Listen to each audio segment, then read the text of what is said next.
This episode of The Partially Examined Life is sponsored by ExpressVPN. Protect your online privacy today at expressvpn.com/PEL.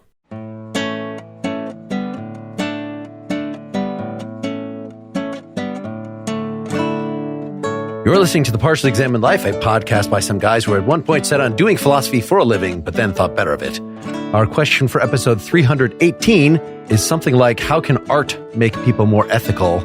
We read letters 1 through 15 in Friedrich Schiller's On the Aesthetic Education of Man from 1795. For more information, please see partiallyexaminedlife.com. This is Mark Linsenmeyer in Madison, Wisconsin, carrying within myself a pure ideal man with whose unalterable unity it is the great task of my existence to harmonize. This is Seth Paskin, living a degraded humanity beneath the tyrannous yoke of necessity in Austin, Texas. Why am I not surprised you guys went exactly opposite directions on that? I'm going to go for the in-between. This is Wes Alwan, somewhere between savagery and barbarity in Cambridge, Massachusetts. And we have a special guest. My name is Markus Reuter, and that's who I am, really. I am my name. I had this on my list of aesthetics episodes. We haven't done one of those in a few months. Dylan announced that he couldn't make it, so I went through my Rolodex of who among my music guests sounded like would be good. And Marcus, you've done your own podcast. Actually, was being on my music podcast. It seems like you started doing your own music interviews right after that. I don't remember when that was, but yeah, it's possible. I love music, but I love life, right? And when COVID hit, life was taking a dent, let's say. And so I needed to start talking to my friends. And that was the reason why I started the podcast. And it was unlike your podcast where there is a theme. I left everything open to see where does the conversation go? And it could be anything from music to philosophy to technology. And the funny thing is that the theme of this podcast, so Schiller's thoughts on what, really, that's something that I would like to discuss with you guys, really, is very relevant today. Because he says something about the industrialization and how that sort of had already back then changed people. And I think we're really at the tail end of that development where people really have to become more human again and not see themselves as part of an industry or as just a little part of a big machine. When you asked me 2 weeks ago, I thought this is a perfect topic to talk about. Well, I felt a little bad as we were getting into it that he doesn't, of these 15, there are 28 something letters in here? 27. 27. Okay. And we read about the first half of the book, and he brings up actual art on number 9. So he takes quite a while. It's all politics. It's all what's wrong with the world today. He talks about art before, right? He talks about the artist in letter 9. And that's sort of I find that relevant, because an artist is not the same thing. It is odd when you first read it and you're thinking, oh, yeah, this is a huge political preamble. But he's, of course, setting us up for, in a way, the central argument of the book, right, is that the progress in society and the transformation of the state in particular, which has not gone so well, right, recently with the French Revolution, which is something for which Schiller initially had high hopes, requires more than an appeal to rationality. It requires aesthetic education, which is a really interesting idea. So he's setting us up for that argument in a very elaborate way in the beginning. Seth, opening thoughts? So I did take the time to read the intro to the Dover edition, which is the PDF that we used. And at first I was a little concerned that it might have colored my approach to the book. But then when I got into it, I really started to enjoy the language. He talks about the way that Schiller mixes the philosophical and the poetic in the way that he speaks. And you immediately get a flavor of that in his writing, which is really attractive. And so that combined with the fact that, these are letters to a prince or some sort of a ruler. So the emphasis on the state and what constitutes or how to make up a state. I just thought of other philosophers we read who were writing books that were dedicated to their patrons. So I gave it a little slack. And I remember getting to the 6th and being like, okay, we got to turn the corner here on the solution. But I've really enjoyed it. And I'm excited to not just have this conversation, but potentially go a little further. I have ambitious plans for the notion of an emancipatory aesthetic education redeeming us from our ideological prison of symbolic language. This guy, Reginald Snell, who wrote this intro to the Dover version, he sort of tries to set the bar low, that he says, look, Schiller is a poet. He's not really a philosopher. He's an amateur philosopher. He's ripping off a lot of other people. He says it is much a piece of feeling as a piece of thinking. So he's trying to say, take this for what it is. And he's not going to be consistent with his terminology. I wish I hadn't read that because... Same here. I was annoyed. At that text. I didn't read that intro because I was using the Penguin edition, which it sounds like has a much more sober, scholarly introduction to, and less opinionated maybe about that particular aspect to Schiller. I didn't find it that way. I mean, if anything, it's written in a very, at least in my translation, a very elaborate, complicated style that both, reflects Schiller's artistic abilities and also, the influence of Kant, right? And German idealism. So by the time we get to the end of the reading, he's making pretty complicated arguments as far as I can tell. They're very speculative. But if the criticism of Snell is that this is all very speculative and high flying, well, that's kind of German idealism in general. But yeah. What do you expect from an artist to write about art? That's like the first thing that kind of like was kind of funny to me. How could there be any surprises in his opinion and stance on things? This was what I found interesting. I'm not a philosopher. I wouldn't even know what the definition of philosopher is, but he vouches for what he believes, for what he does. That's at least how I see it. I would expect him to like get to some examples or like talk about specific poems or, something that's a little more hands-on. Is Schiller still lauded is he regarded like Goethe as like a national, somebody that you have to read growing up? I hate to say it, but I left school when I was 19. That was 31 years ago. And I remember that we read Schiller in school. But I don't know what that's like nowadays. Like people still know that Goethe and Schiller were friends and, there are jokes about that and, stuff like that. But I wouldn't really know. I was listening to a podcast that was sort of making Schiller out to be still to be Germany's Shakespeare. Mm-hmm. And I didn't know if that was true. No, I think that's Goethe. That's definitely Goethe. That's Goethe. Okay. Yeah.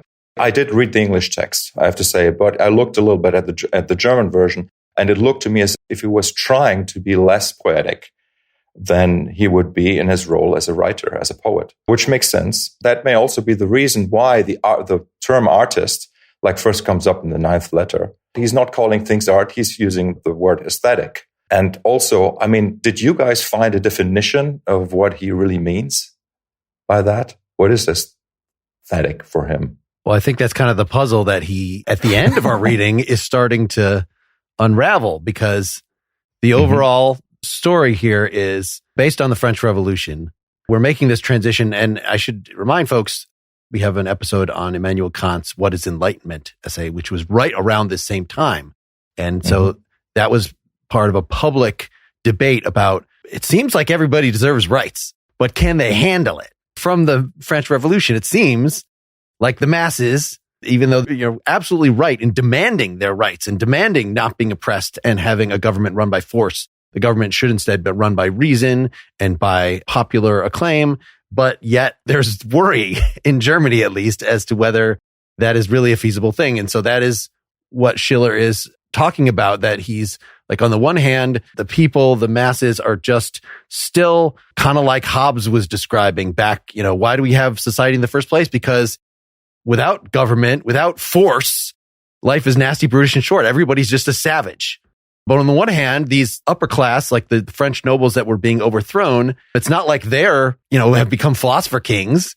No, they're like lazy, and they don't have a great sense of art, are not worthy of their status. And the thing that Kant is trying to shoot for, where each of us is governed by our own law, which ends up being the moral law because we're all run by reason.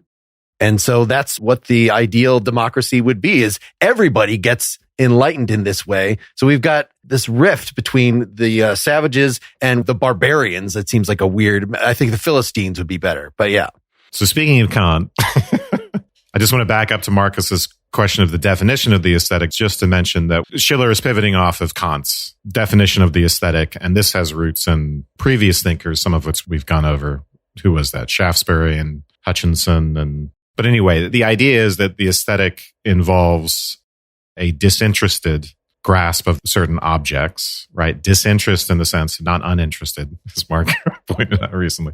Disinterest in the sense that we approach a particular object formally, in a sense, and not according to our own appetites or interests, right? So the example I brought up again and again in this podcast is seeing an apple and thinking, oh, that would be nice to eat, which is a appetitive, non-aesthetic approach to it. And then on the other hand, thinking, oh, that's beautiful, which does not mean I want to do anything with that object, but it involves some other puzzling relationship to the object, which Kant ends up in the third critique, which we've also done an episode on, describing as involving a free play of the imagination with those representations, which just means that it's an unusual use of the understanding in which instead of, it's still the understanding, so it's still something to do with concepts, but it's not our typical use of the understanding in which we take particulars and apply concepts to them. That's not what is going on in our aesthetic experience. So we could say more about that later. I just wanted to say that up front, since this play impulse is really, I think, pivoting off of that idea of the free play of the understanding, but it's going to make it more into an ontology, something about the object.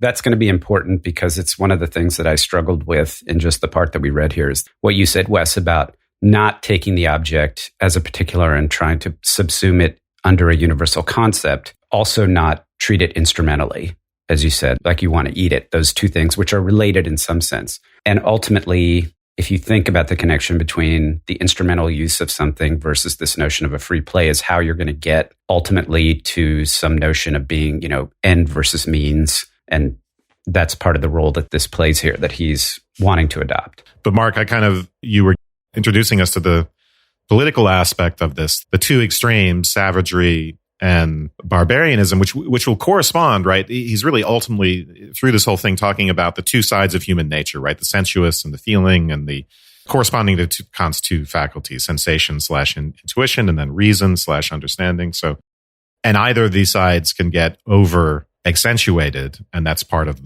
the problem. So there's been a revolution. Supposedly it's the age of the Enlightenment. The rationality was going to be ascendant, and it ended up in a big bloodbath. And then the question is, what do we do from here, and how are we going to improve society if we can't just simply say, okay, let's repress the impulses and be reasonable?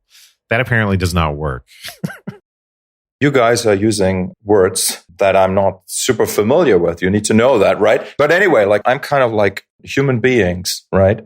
They have a tendency, they want to believe, right? We can say that. They need some sort of, I'm not saying everybody, but they need some sort of reason to live that is of a sensual quality, right? And if that is looking at the apple or the painting of an apple, the painting of a scenery, this whole idea of Romanticism, which we apply that word to an epoch, right? But it's not really, or an idea, but it's something that's always been present.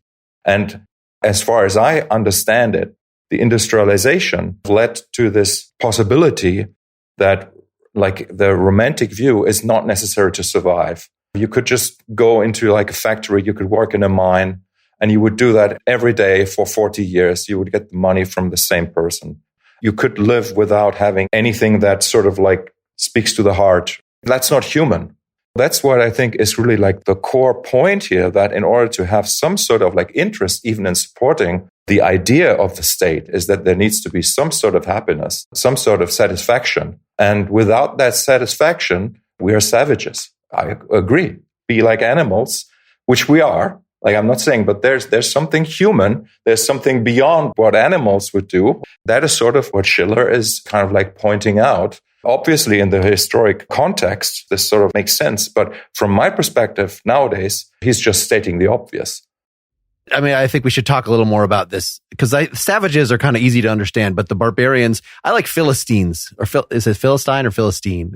So we're on the fourth letter. I just want to say I don't want to just skip those first three. No, I'm still in the early letters, but I've got a quote So, by the way, Schiller, much in the way of like Adorno, this is like a quote factory. This thing is amazing. There's just some brilliant stuff in here.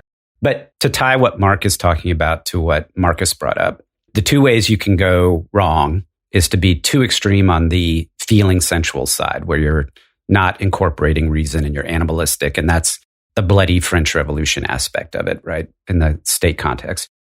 The other direction is you can be too rational and you give up the sensuous. And the way that manifests in the state context that Marcus was pointing to. So this is in the second letter, because the first one's just kind of a preamble. But today, necessity is master and bends a degraded humanity beneath its tyrannous yoke. Utility is the great idol of the age to which all powers must do service and all talents swear allegiance. In these clumsy scales, the spiritual service of art has no weight.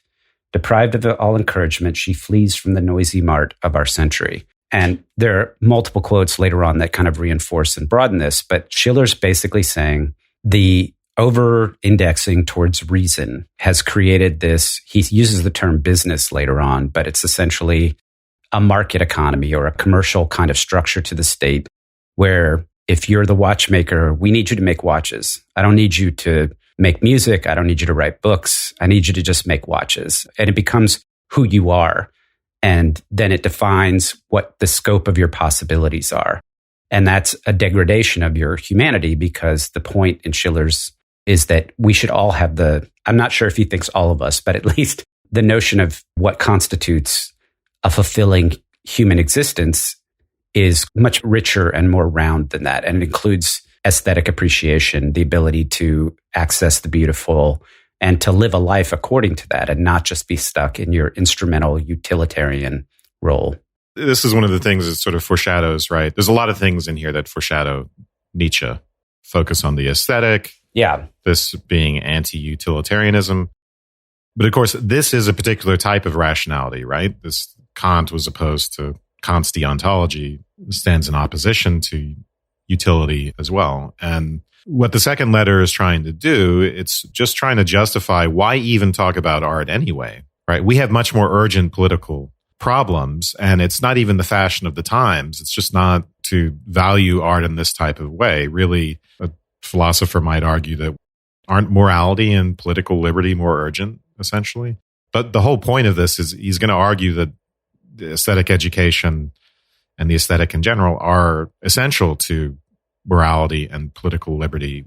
We don't get there simply by skipping over that and focusing on morality and political liberty directly. The French Revolution was supposed to be the political execution of a rational project, like the rejection of the church, the actualization of the Enlightenment, liberty, equality, fraternity, right? That's the motto of the French Revolution. So it's a bit complicated when that becomes a bloodbath. It's not just that, well, the natural savage impulses of the lower classes were too strong.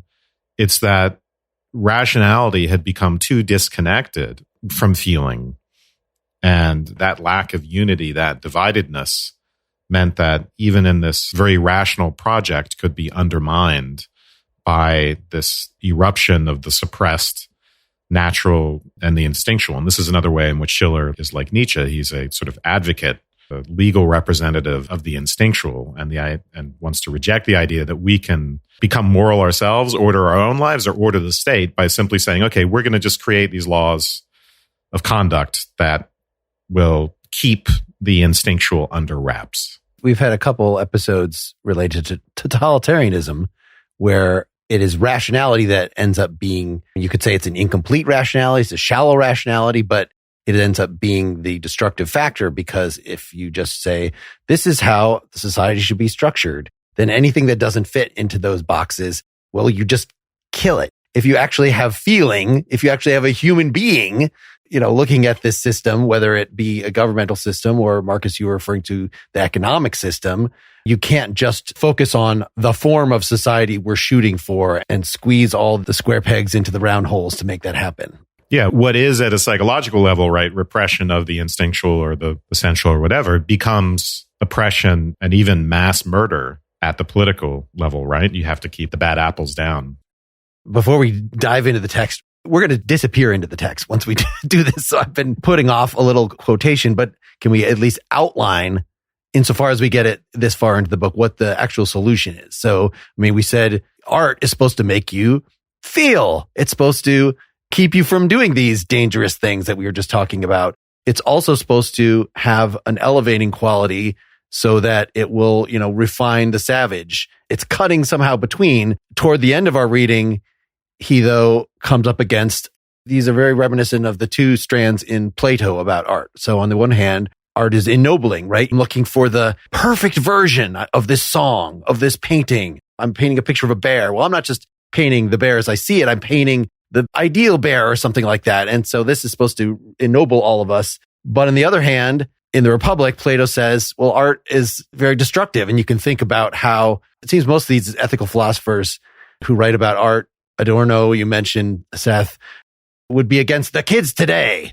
In other words, their art is very much not bringing them up to a moral level. It's allowing them to seethe in the lowest, basest impulses. It's unclear to me whether Schiller would be yelling at kids to get off of his doorstep and his lawn. Okay, this is the 10th letter. We are indeed almost tired of having to listen to the assertion that developed feeling for beauty, capital B, refines manners so that no proof appears to be necessary here. We rely upon the daily experience which almost universally shows a cultivated taste to be linked with clearness of intellect, liveliness of feeling, liberality, and even dignity of conduct, while an uncultivated one is usually linked with their opposites. So I was looking for, when does he introduce how art, actually the mechanism of how art will transform. And this is the cultivation of taste. This is not the artistic sense that Markus was referring to earlier. This is not the creative artistic sense. So there's two sides to this. One is the cultivation of an artistic taste, which isn't necessarily the creative instinct. And then there's what you're talking about, Mark, which is some kind of awareness, education, enablement of artists to liberate themselves from the constraints of their time and of their station and of the politics of their time, so that they can transcend the particulars and achieve connection with that universal beauty, to get to that level. And so that's his criticism of artists who are degenerate, so to speak, to use an Adorno term, would be an artist that's just completely stuck in their time, and the work that they do doesn't somehow try to reach beyond and touch the universal human experience. And we'll get into what that means in a minute. Let us stop for a little sponsor talk. If you're using internet without ExpressVPN, this is like passing a note in class and having the teacher read it aloud to everyone. So you should either get ExpressVPN or restrict your note writing to recommendations of the Partially Examined Life podcast. In any case, internet service providers know every single website you visit, and they can sell this information to ad companies and tech giants who then use your data to target you. So what does ExpressVPN do? It reroutes your network data through a secure encrypted tunnel so no one can see or sell what you do online. I've installed ExpressVPN. It is very, very simple to use. You just click one button. You can use it on your computer, on your phone, even on your router. So everybody that shares your Wi-Fi can be protected. ExpressVPN is rated number 1 by CNET and TechRadar. I like it because it gives me control of where the internet thinks that I'm logging in from. So if I want to, say, watch something that's only on British Netflix, I can tell them I'm in Britain. And my password will still work, and I'll see all the extra things. But the interface of ExpressVPN is so easy, you can just turn it off if I want to then go try to log onto my Patreon account, and it doesn't think that it's some stranger logging in from Britain. Protect your online privacy today by visiting expressvpn.com/PEL. That's expressvpn.com/PEL. And you'll get an extra 3 months free. expressvpn.com/PEL. I also want to tell you about The Psychology Podcast with Scott Barry Kaufman, who's a cognitive scientist who writes and researches on intelligence, creativity, and human potential. Psychology Podcast will give you a greater understanding of yourself, others, and the world we live in. In each episode, Scott explores the depths of human potential by talking to inspiring scientists, thinkers, and other self-actualized individuals. For example, Scott has interviewed renowned psychotherapist and author Esther Perel about love and relationships. He's also interviewed biologist David Sinclair about aging and longevity, and Amanda Knox about trauma. Listen to the Psychology Podcast now, wherever you get your podcasts. This 10th letter, right? He's posing a problem here, which we don't get to the full answer in our reading. His aesthetic theory is going to be the answer to this question, right? So he says, yeah, we all think the developed feeling for beauty refines morals. It's a very common idea. But there are some objections to it. Mark has alluded to those.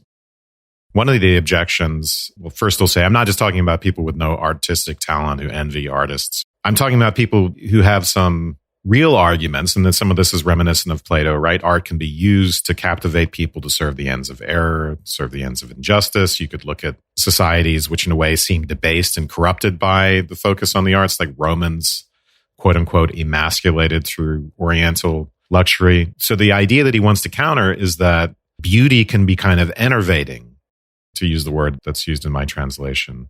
And then he's going to say, all right, so now I'm going to start arguing against that. And to do that, I have to get a little bit abstract. I'm going to have to talk about this ideal, rational concept of beauty. I'm going to have to do something like a Kantian transcendental deduction from the possibility of sensuously rational nature, which is to say, I'm going to look at this duality in human beings that have both the sensuous and the rational in them. And I'm going to talk about how this higher concept of beauty follows from that. And it's going to take me into this realm of abstract concepts, but that's what we're going to do. And then the 11th letter on, he gets very abstract.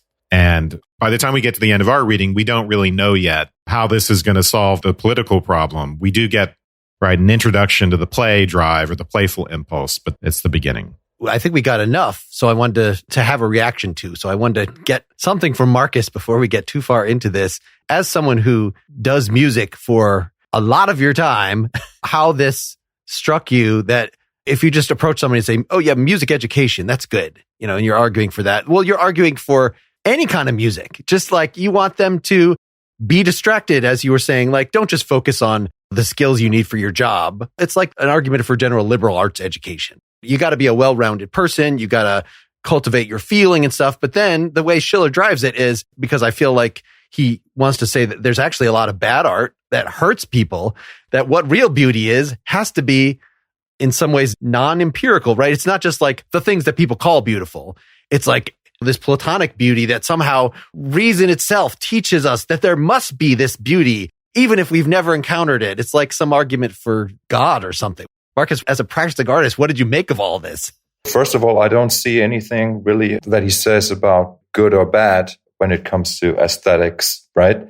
It's really like in the 4th letter at the end, he speaks of the totality of character at the very end there.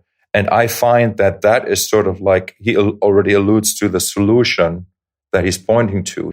If I only read that far, okay? So my question is like, but how could we attempt gaining a wholeness of character for each individual? And so I see, like, for me, that would mean to instill the concept and the feeling and the joy of making discoveries, of actually being interested in the world. And that is, to me, some sort of aesthetic kind of thing. Okay, like there's something that speaks to me just because I love that music. I love that car. There's the look of that car. I just love that. And just this idea of having an interest is, I think, like one of the main contributing factors to acquiring some sort of wholeness. That's sort of how I see it. And that's what music did to me. Music ignited that flame in me to find beauty, to look for beauty, to get a sense of beauty. And then I remember like these different steps in my life where I discovered literature, where I discovered music first, literature, cinema. And I think that there is sort of like this flame. Do I feel lost in this world, or is there something that is joyful for me? And from that point of like, I am joyful, I'm interested, that's why I go out there, that's why I see something that interests me, I talk to that person, I try to make contact. I want to read something about that painting. I want to like understand how Bach wrote his music. I love this particular piece that Beethoven wrote, and I sit down and I study the score, and I want to kind of like understand what is the architectural beauty of this. So you want to go deeper. And in order to get to that point, you need to be sort of ignited. And I found myself reading through this text that this is something that Schiller had a hard time kind of like saying, because he's trying to be a scientist where really his art would have had a much quicker and more immediate impact of a kind of igniting a person, which is interesting that he's writing a philosophical text where he already has sort of like found his form of expression as a writer, as a poet. Yeah. Yeah. It's really interesting because there's a way in which Marcus is talking about this right now that runs counter to the technical language that Wes introduced at the beginning about disinterestedness. Yeah. And Marcus is saying, actually, what's really interesting is that I get interested. But let me gloss and rationalize this for everybody. Yeah. Well, artistic disinterest is a form of interest. But anyway, go ahead. There's two aspects of what Schiller's talking about that Marcus is touching on. So the first is Schiller makes the point. He talks about having to ignite a feeling. You need that sensuousness. There has to be some desire ignited as part of this process. It's that because the rational has essentially erased the thirst or the desire for beauty, that there's still an aspect of that needs to be ignited as part of his process. What Marcus is saying is, in essence, when he gets lit on fire by something, his desire to go deeper into it is to essentially explore that aspect of it that makes it not just connect to his sensuousness, but in a lot of ways makes it more universal. He's describing an individual experience that you have, but when you go and you say, I want to see the score, I want to understand the architecture, I want to understand how the medium was used, that's not directly connected to your sensuous experience so much as it is you're looking for something that's more universal in the art that gives it beauty. Yeah, we should be careful to understand that this is not simply a call for the return to feeling and the sensuous and all that, which is a typical caricature of Romanticism, and actually the Romantics, including the poets. Wordsworth are calling for what they want to see is a synthesis, and this is Nietzsche, right, as well, in the gay science. They want to see this synthesis of the rational and the feeling. And that's why you need this third thing. So early on here, right, Schiller is calling it a third type of character. In the second letter, he's talked about, right, physical character and moral character, right? So the physical character involving desire and meeting needs and those sorts of things, and the moral character having to do with, to some extent, regulating that and not just doing what we want. And then the question is, when it comes to reforming the state, we need a way to improve people that doesn't rely on the state, because the state is just made up of people. And if people are bad, the state is bad, and there's a vicious circle. So we need something that is both a third form of character that needs to be cultivated in people that doesn't just depend on the state saying, here's the law, you're going to obey it, or we're going to focus on meeting your physical needs. This is what we're going to do. So, and that third type of character is going to be the thing that's cultivated by the aesthetic. And it's going to involve a third type of impulse, right? The playful impulse or the play drive. And you would think that the aesthetic would sort of have its own attraction, right? It gives us pleasure. Marcus, you were just describing, that of course, if we're just cogs in the machine of working at a day job or whatever, then that's not going to be satisfying. We need to give something. So it seems like this should be part of, the savage, really. The savage searches for not just sex and food, but excitement. So I guess the question then is, what are we adding? According to the intro, he had just read Kant's third critique. So he obviously completely has the theory of Kant's that Wes was just talking about at the beginning in mind here. But whether he is actually going to agree that art is disinterested, I'm not sure based on what we read. Well, this is not like a scholarly dispute. I mean, I don't know. Oh, okay. So you're saying that Stanford says that he, or Well, I think the word disinterest is throwing us, right? Disinterested, Mark, as you said, does not mean uninterested. So it's a technical term. And all we need to keep in mind is that we're getting pleasure, yeah, but it's not the type of pleasure that comes from appetite, eating something or controlling it, overpowering it. It's this weird, different type of pleasure. You could call it a form of interest too. There's nothing wrong with that, as long as we understand that it's not rational interest. It's not appetitive, typical desiring interest. It's some third thing. And that's the point. The way that I meant this, actually, like developing an interest, is completely open to anything. You can put anything on that. You could be interested in rationality. You develop sort of like a sense for like it could be anything. So I see this as not interwoven with, how should I say, like with any subject matter. It's aesthetic to study law. And again, like maybe it's the wrong definition that I'm using here for that word. Well, but is it the beauty of the law? So like, yes, every time we bring this up, like if Dylan is on, Dylan is a scientist by training. And so he'll like be the beauty of a mathematical proof, discovering something, coming to a rational conclusion that gives you a thrill. And that is absolutely an interest. And if you're interested in because it has some kind of beautiful form, like a beautiful proof, then that completely follows like the Kantian, we love beautiful forms. But I'm not convinced. I like this broader definition, and maybe we got to read Dewey or some, on aesthetics at some point. But Dewey talks about the live creature, that it is not even necessarily just grasping a beautiful form, but engaging in something that has a certain kind of feedback loop. Maybe that's a better way of describing it. And so learning is a great example of that. But there are probably all sorts of other activities that we wouldn't necessarily consider artistic, but that provides really what is meaty, what is nourishing about art. Art is not just about sitting back and contemplating beautiful forms. It is about engaging in a certain feedback loop. Yeah. So I'm not sure how much I can impose that on Schiller. It's so abstract by the end of this, like he's not going to be the full-on Platonist. That would be too rationalist. He wants to cut down the middle between the Platonist and everybody. Oh, just forget about the world, because Kant was kind of a full-on Platonist in this sense that he felt like the best kind of music is purely instrumental because it is about contemplating the form and the matter, how in tune the instruments are, the tone of the person's voice. That's sort of less important. Like it's important insofar as it has sort of microforms in it. He was a form guy rather than a matter guy, whereas the crass music, I just like a big metal power chord with a big backbeat. Like that is all about the matter as opposed to formal structures, right? A rock and roll structure is such a simple form. Boom, boom, boom. Actually, I'm doing techno here, but like, these, that Kant would very much disapprove of that. So that's not actually getting at beauty at all. But, if you're saying Schiller's shooting for a middle ground between the sensuous and the reasoning, I'm not totally sure. He's certainly the fact that he's a poet. He's not about pure abstract forms like Bach writing his concertos.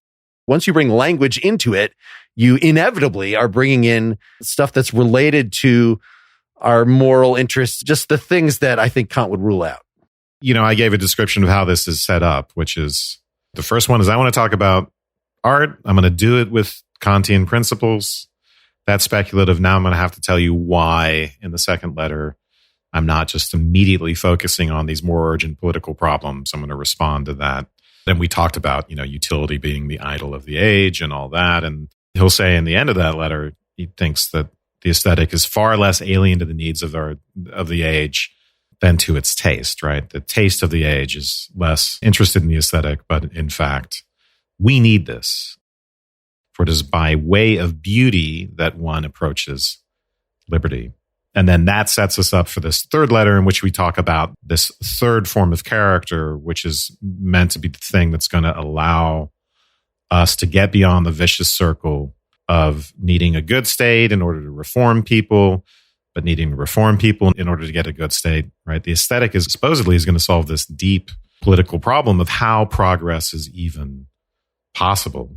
It's not just possible by accentuating the rational or the sensuous. So I don't know. That's my invitation to say, is there anything anyone wants to talk about in the third letter still? There's a nice one here, which kind of harkens back to where we started with. When a mechanic has the works of a clock to repair, he lets the wheels run down. But the living clockwork of the state must be repaired while it is in motion. And here it is a case of changing the wheels as they revolve. We must therefore search for some support for the continuation of society to make it independent of the actual state, which we want to abolish.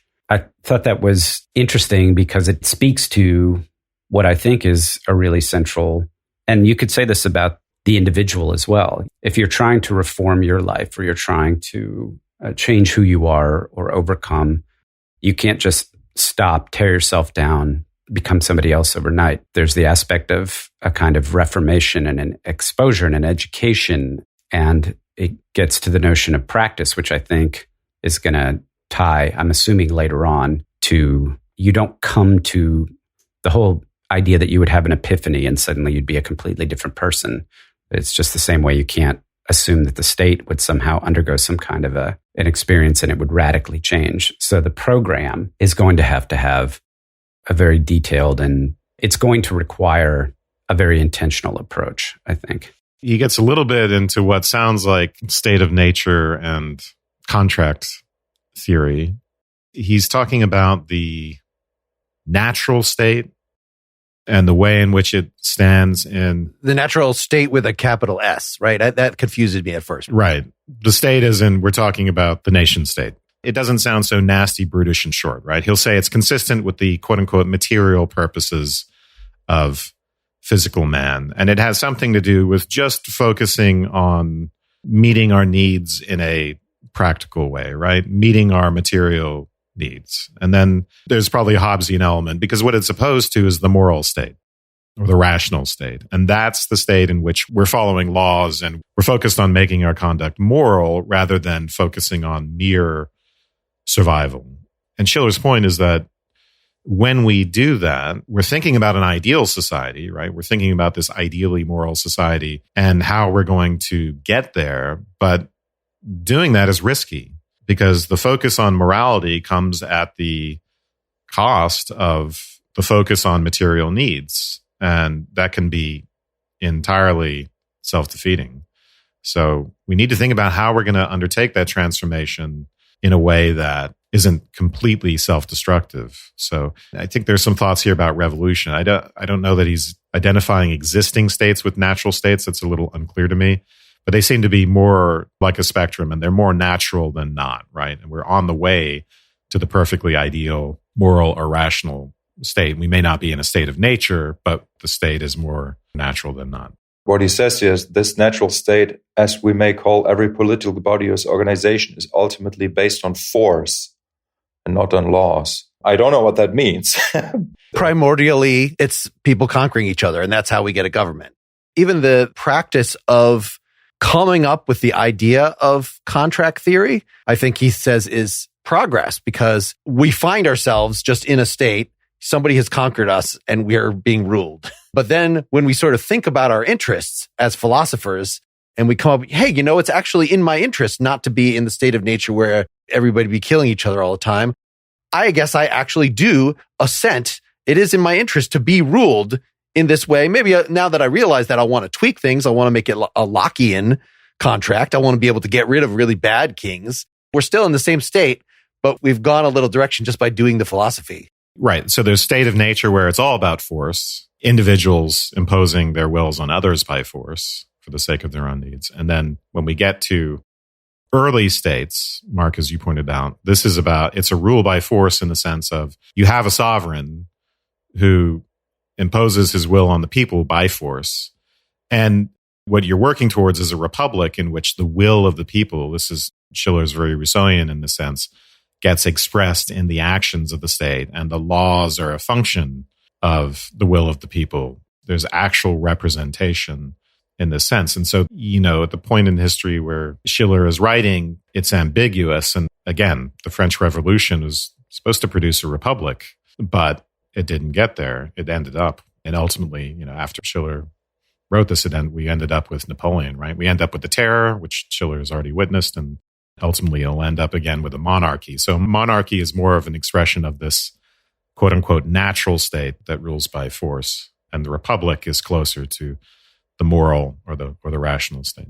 So is this choice of word natural, is that something that you find in other texts, in other places, or is that a Schiller invention here? It's drawing on Hobbes, I think, and the state of nature, and also on Rousseau, who has a state of nature account which is not so harsh as Hobbes. There's a thread in philosophy who talk about natural law and whether there's such a thing as a natural law and what's known as the state of nature. So pre-civilization, which is this hypothetical construct called the state of nature. How do people interact with each other and what laws govern those interactions? And then the idea is that there are certain natural laws that are in play, but ultimately it's the war of all against all. So it's really a question of force, but only the force of the individual against another individual. And you can't build anything, you can't own anything because you're always at risk of having it stolen or, being killed. And so society comes out of a general consensus to join and agree to sacrifice some of your natural rights to a third party that will then apply those rights evenly and fairly across everybody. And that's how you get the birth of new laws and the state and all that. We've done a little bit of Kant on politics. We've never actually done Hegel on politics, but it seems like all these guys end up not being for a straightforward republic. They're a little more Rousseauian in that, like, maybe a monarch who somehow embodies the general will. Like maybe Napoleon ends up actually being the thing that we're shooting for. Somehow, we're supposed to have actual participation. I'm not sure about that. What he says about contract theory, right? So in a sense, supposedly we've left the state of nature, right? According to Hobbes, Locke, all the rest.